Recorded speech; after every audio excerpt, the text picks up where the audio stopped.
Welcome to Perfect Cocktail Pursuits. My name is Rosalina Africano and I'm your host. I'm here with Mr. G, Gary, and I'm here with Ms. S, Sandra. Indeed. And they are both known as the cocktail lovers. We are. You are the cocktail lovers. Yeah. They not only publish a really flashy magazine that I read from cover to cover, they also have a podcast that I listen to with much intent and much focus.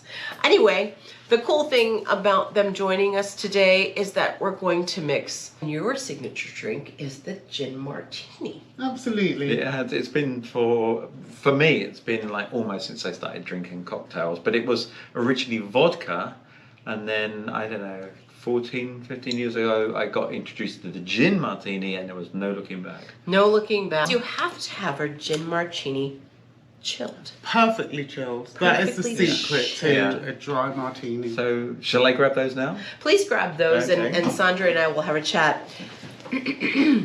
So I first found the cocktail lovers when I lived in London. I've lived my life in the Washington, D.C. area, except for 2.5 years when I lived in London. And I was able to enjoy the cocktail scene, but I couldn't have timed my visit better because I was able to see Prince and Third Eye Girl wow. in London in small venues for £10. I couldn't have planned it better. I had such a grand time. But I also was able to find my first Cocktail Lovers magazine at a small taco place called Matizos, if I can remember it correctly. Anyway, I knew you were my people. I'm so glad. Nice. You are our person. Yeah. So, Gary and Sandra, not only are they the cocktail lovers, but they're also a married couple. We are indeed, We yeah. are. Yeah. And actually, cocktails is very much part of our story because when we first met, Gary, I wasn't into cocktails, I must say. Let me just confess, this cocktail lover was not a cocktail lover She was at the champagne time. girl. I was. It's okay to mix. I promise we can have champagne and we You can have champagne. cocktails. But it was always one of those things that was part of our dating ritual because Gary has always loved cocktails. He loved the glamour of cocktails and he introduced me to cocktails. So that is how we became the cocktail lovers. Now it can be very, very glamorous. So this is the way that I enjoy cocktails. I come to a new city, I travel the world drinking the best cocktails, I visit distilleries, and I also interview people who write books about cocktails. And someone taught me, one and done, shots don't count. And that sounds kind of edgy and dirty. You enjoy one cocktail in a place, bring in the ambiance into your senses. Keep it moving. If the bartender offers you a shot, that doesn't count. You take that shot, thank you very much, and you keep moving so that you might see two or three fantastic places in one evening. Yeah, absolutely. And people like to miss you from a party. They're like, where'd she go? Yeah, but that's how when we started dating and we would go out, we would quite often one evening, we would have like a cocktail evening. So exactly what you just said, we would go to, there would be 3 bars, they might be walking distance, we might be jumping in a cab or whatever, but it kind of stretched the evening out in quite a nice, sexy, glamorous way that we would have one great cocktail here, thank you very much, that was great, let's move on, and then go to another great bar. So it made it like a really cool evening, yeah. It is sexy and grown. Sexy and glamorous. And You know, glamorous. it's And wonderful. grown up. Yeah, because, everybody can have a glass of wine, which I used to, as I Right. said before. But there's something about a cocktail that takes you into a different dimension. There's the time that it takes to stir, to shake, to do all of these rituals that go into it. And I'm not taking anything away from a bottle of wine or champagne, which I still enjoy, but you just pour that. This is about time, theatre, elegance, and that's what we love. Fantastic. So, Gary and I and Sandra were chatting about the fact that they didn't know this before, but they have become my mentors through the magic of social media, through the magic of traditional media.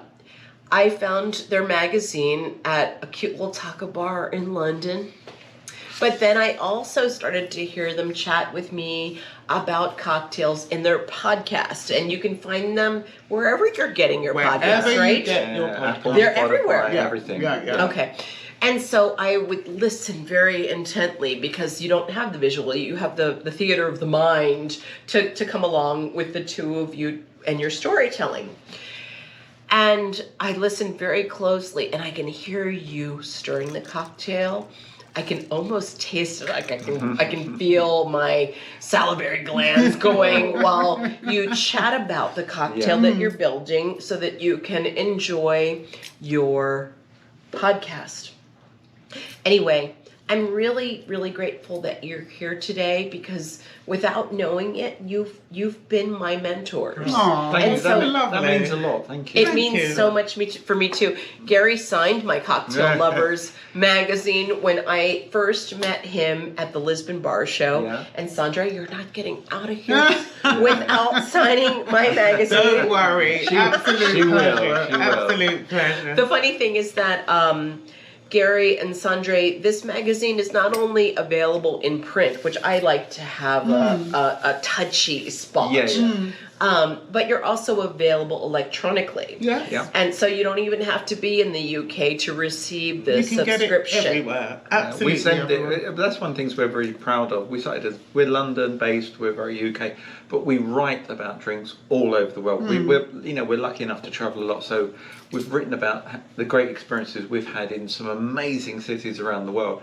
So we're glad that that's reflected in our readership. So we have readers everywhere around the globe, and that makes us very happy. Yeah, and also Yeah. you have to acknowledge the fact we love print, and I think that there's something very magical about print. It makes you stop. We're all so busy doing things all the time. We're looking at screens, we're doing all of these amazing things, and technology is fantastic. But at the same point, there's nothing that beats sitting back and actually picking something up and actually feeling it and taking time to actually go through it. You can put it down, you can pick it up again. We find that if you're doing stuff online, you usually just visit it once. You don't visit necessarily go back. You may or may not keep your attention. Exactly. So this, you can't do a print magazine without doing a digital format. But so we wanted to make sure that we included everything and making sure that you touch people at every point that they want to do, because it's Different important people these days. consume media differently. In different ways. And just because I can't seem to sit still in front of an electronic copy doesn't mean that I don't sit still and remember exactly where I left off in the magazine so that I can continue and make sure I didn't miss a bit. Yeah, absolutely. And the same with the podcast, because sometimes you want to listen to things in a different way. So we've made sure that we did it in an audible form. So it's the same as the magazine, but it's done in a different way, and it's our unedited voices. Right. Which is us doing it in the way that we would in a way, it was normally. like us going back to basics, because we've been doing stuff as the Cocktail Lovers now for 14 years, something like that. It's a long time. A long time. And we just, when we did the podcast, when we decided to do that, we said, let's get back to basics, which is like us as two people. So the magazine is great, but we have loads of contributors, which is fantastic, and we're really grateful for that. But with the podcast, we said, let's get back to basics. Let's be about Sandra and I chatting about what's going on, what we're excited about in the cocktail world. So, you know what? The other thing we should chat about is the fact that Jared Brown and Anastasia Miller, they wrote this. No, they didn't. They compiled this book, Dick Tales, about Dick Bradsell. His daughter was here, and I had the good fortune to enjoy her stories. I understand that his daughter was everywhere, and she wasn't quite of age yet.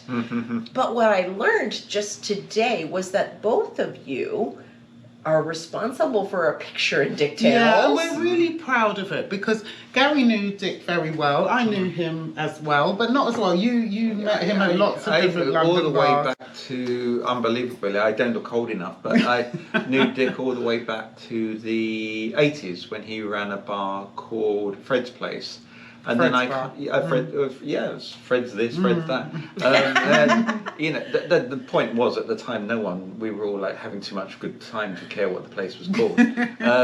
Speaking of good times, is there some left in that mixing glass? You're I'm just happy saying. with your gin That's martini. always a thumbs up when you want seconds. And and I knew Dick then, but you know, I knew of him, and but you know, he wasn't like a bar celebrity or anything like that. It was like there's a nice guy who made fantastic drinks, and but going into the 90s, when he was opening places like the Player in London. I just got chatting to him. I'm not a cocktail geek at all. I just like nice drinks. That's me. Yeah. And I used to just chat to him at the bar, and I think he liked the fact that I was interested in what he did.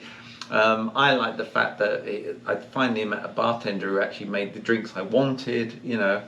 And, That's important. Yeah, and that was like in the 90s. And then thereafter, we kept in touch, and if he was opening a new place, he'd say, "Oh, I'm doing this, I'm doing that, come along." And then I met Sandra, early noughties, 2003. Naughties. Naughties. I like it. I like it. And you know, and then Sandra got to know him, and we're really proud to have... we met on different points because London, if you're going out anywhere on a certain time and liking the good parts of London, even though I'm saying that I wasn't a natural cocktail lover, but I was going to places that were good at that time. So there were the places like Atlantic Bar or what was the other one? Zanzibar. All of those places where Dick was. And he was very pivotal on the London scene. Yeah. So we are so thrilled and happy that he actually contributed to one of our issues. Yeah. And This the picture is such from a one of our delightful magazines. picture. we love this. This is his daughter.